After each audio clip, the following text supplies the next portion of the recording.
The black and white guy up there is a guy named A.W. Phillips. He's from, well, he's dead now, but he was from New Zealand. And he did some analysis and produced something that is called the Phillips curve. So A.W. Phillips, New Zealand. The Phillips curve was not created as a theoretical exercise. It was created as a data exercise where he went out and he made observations of data in the real world over a period of time and came to a conclusion about what that data showed and put those data up on articles and published them so that other people could see what his data said. All right? And what the data said is that there's a trade-off between inflation and unemployment. Okay? So originally we get this graph from Phillips that says, look, when unemployment is high, inflation is low. When inflation is high, unemployment is low. So not suggesting cause and effect, not suggesting anything other than this relationship seems to exist, and we need to now go figure out the theoretical basis behind it. Why does this exist? Okay, why? Down at the bottom here is Milton Friedman. Milton Friedman is part of his theoretical analysis, says, if the Phillips curve exists, it can only exist in the short run. And essentially, the Phillips curve is all about aggregate demand changing and aggregate supply not changing. Okay? And aggregate supply having a slope. So a Phillips curve looks like this. All right? And we'll get back to that aggregate demand and supply stuff in a second. A Phillips curve looks like this. So you have the inflation rate up one side, you have the unemployment rate out the other side. And this is not the way he initially drew it, but it's the way that we draw it to make life easier for y'all when you take principles. And of course, our job is to make life easier for you when you take principles, but this is kind of what it says. So it says, look, if we're at 7% unemployment and the inflation rate's holding on 3%, if we want to lower unemployment to 4%, we've got to accept a higher inflation rate of 5%. And economists basically worked on the assumption for decades that this is the way the world in fact worked, and you were going to get more of one if you got less of the other. And if we look at the late 1970s, early 1980s, we had really high inflation in the United States. The thing we did to get rid of that inflation drove up unemployment. So we went from having double-digit inflation to having 4% inflation. And we went from having 4% unemployment to having 10% unemployment. So we seem to have traded those off. Now, modern economists argue that that was unnecessary, that there were ways to change the inflation rate without changing unemployment, and we'll talk here in a second. Okay, so you remember this graph, hopefully. So let's use monetary or fiscal policy, it doesn't matter, to shift the AD curve to the right. So we're going to increase aggregate demand. We're going to shove aggregate demand out. We're going to increase the money supply, lower interest rates, spend more money, cut taxes, something like that, and we're going to shift AD out. When we shift AD out, what happens to real GDP? Well, real GDP increases. That means we're producing more stuff. That means there are more jobs. That means there should be less unemployment. So we push that out to get less unemployment. Unemployment falls. But what else happens on this curve? Well, we got a new price, right? And I didn't really draw a line there, but here's our new equilibrium. Prices are up here. So prices rose. We have inflation. We got rid of the unemployment, but we created inflation. And that's just this basic aggregate demand, aggregate supply with a short-run aggregate supply curve that slopes upward. Now, if AS is moving, if the SRAS is moving around, this doesn't work. If it's the LRAS, not the SRAS, this doesn't work. Okay? So there's, like every economic theory, there's assumptions behind this, and if the assumptions are right, then the theory is probably going to be okay. If there's problems with the assumptions, then we have a theory problem. And again, I don't want to say bad things about economists, but we have a tendency to tell you the theory and not give you the assumptions. Whenever somebody says to you, well, this will just figure out what the assumptions are that are behind that comment, and only believe, don't say I believe that theory or don't believe that theory. Ask yourself whether you believe the assumptions behind it or not. If you believe the assumptions, then you should be okay with the theory. If you don't believe the assumptions, then you need to question what that person's saying. But 98% of the people in the world begin their theory discussions by spouting theory, and they don't lay out the assumptions they're making before they make the theory. And that's actually the most important part. Okay? So this Phillips curve works if SRAS is stable, if it doesn't move, if it's upward sloping, right? There's assumptions in here. All right, but what happens in the long run? Well, in the long run, you have this vertical LRAS. If we increase aggregate demand, we get inflation, but we don't get any more jobs than we had before. So that says to us, hey, this Phillips curve, if it exists, is a short-run phenomenon. Okay? I have some video here for you to watch in a second, and you'll be very excited by that video. So this would give us no change in unemployment, but a change in inflation. What we'd really like to see is the opposite of that. What we'd really like to see in the world is unemployment change, but no inflation. We'd like to see unemployment come down like it has for the last 8 years. Unemployment's gone down every year for the last 8 years. We haven't had inflation. That's what we want. How does that happen in this? Well, that happens if aggregate supply is kind of flat, right? Not bumpy up like that or straight up and down like that. The only way we'd get jobs without inflation is for aggregate supply actually to be flat, and that's not in any of these pictures. Just saying. Okay, so behind this is Milton Friedman, who came up with this idea of a natural rate of unemployment, which economists today often refer to as the NAIRU, the non-accelerating inflation rate of unemployment, which you like. It's much easier just to say natural rate of unemployment. At potential GDP, on the LRAS, there will still be unemployment. There will be frictional and structural unemployment. There will still be people changing jobs. There will still be people who, for whatever reason, are just not able to work, can't find a job. So there's this natural rate of unemployment. There's an amount of unemployment which is just kind of equilibrium unemployment for the economy. All right?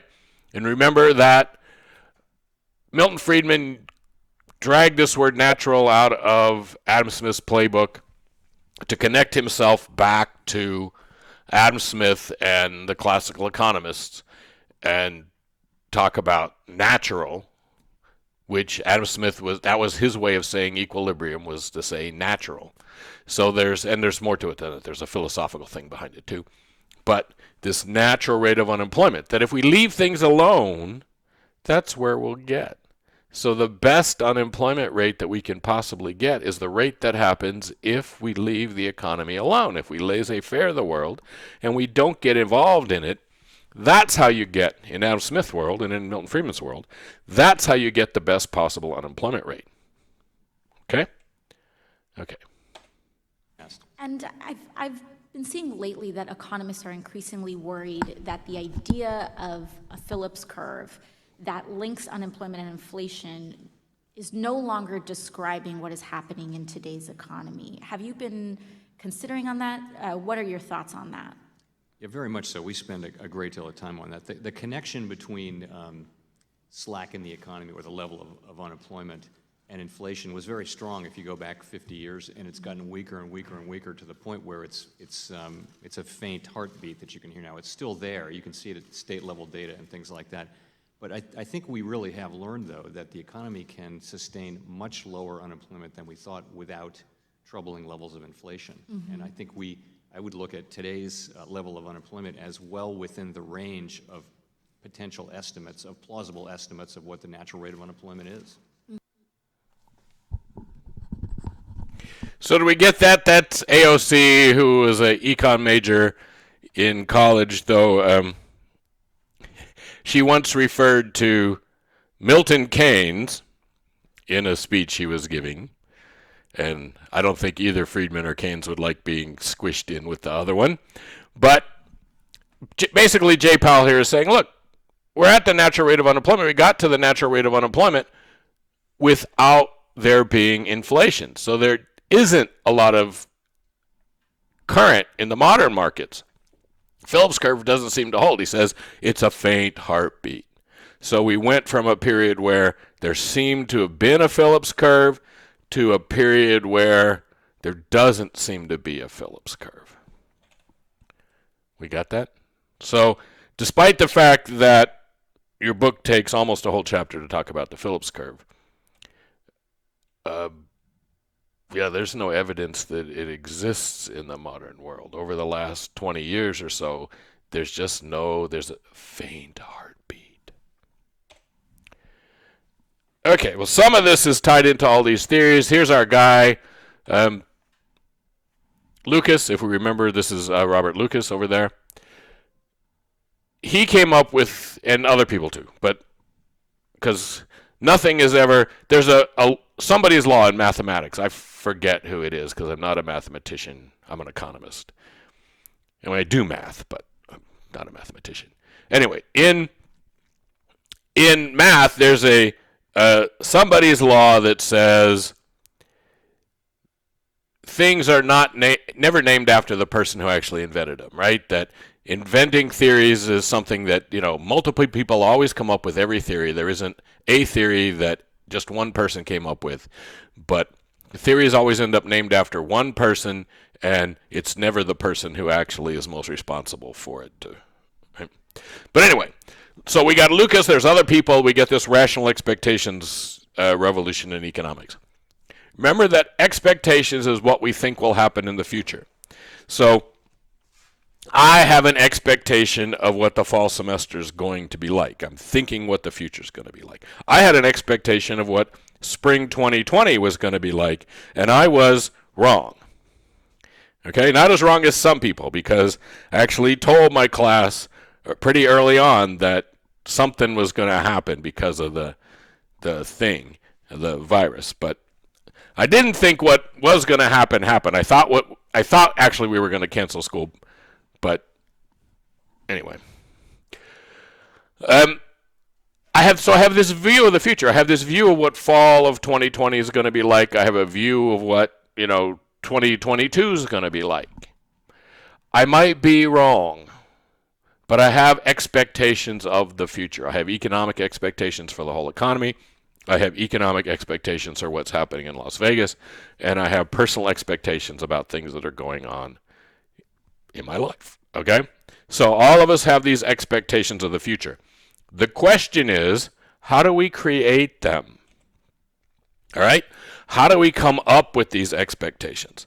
So there's a variety of theories of how we come up with them.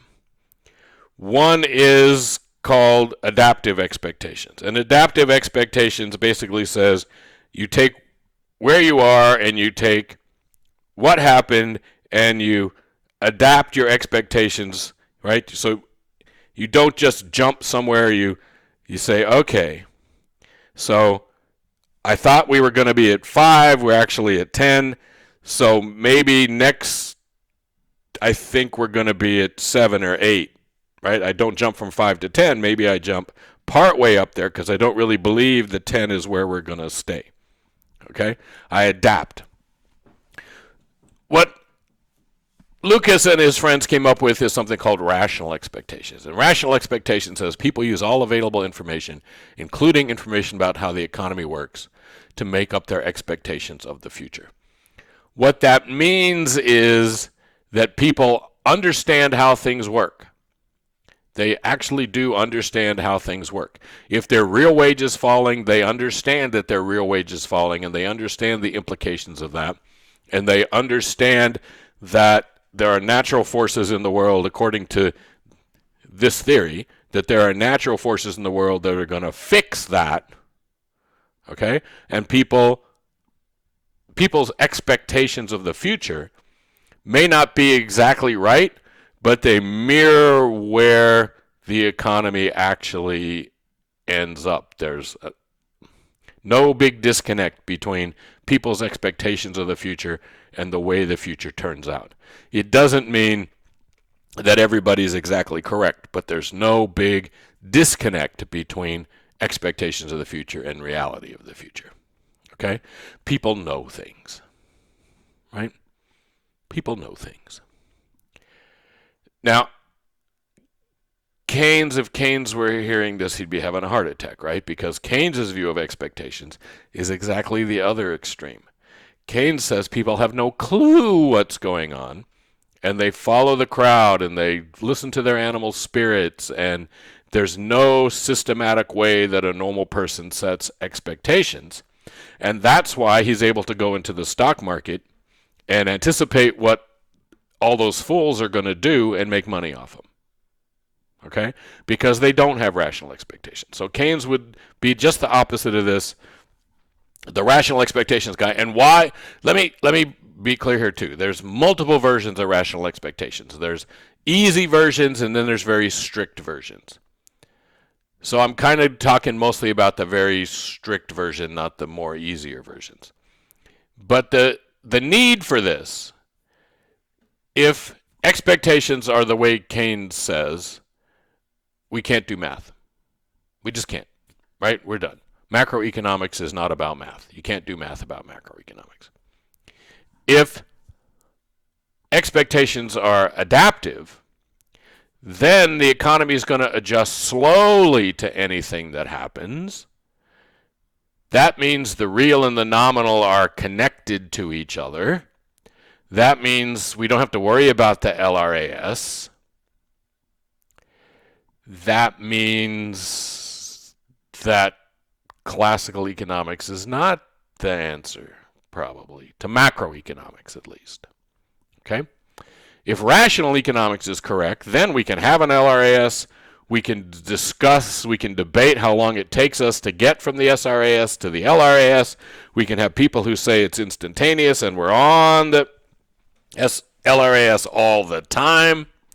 Right? We can have all of these different ideas, and rational expectations is what opens the door, right? In the end, to have this synthesis of ideas, rational expectations is the way that we get there. But again, there's different versions of it, and some are less severe.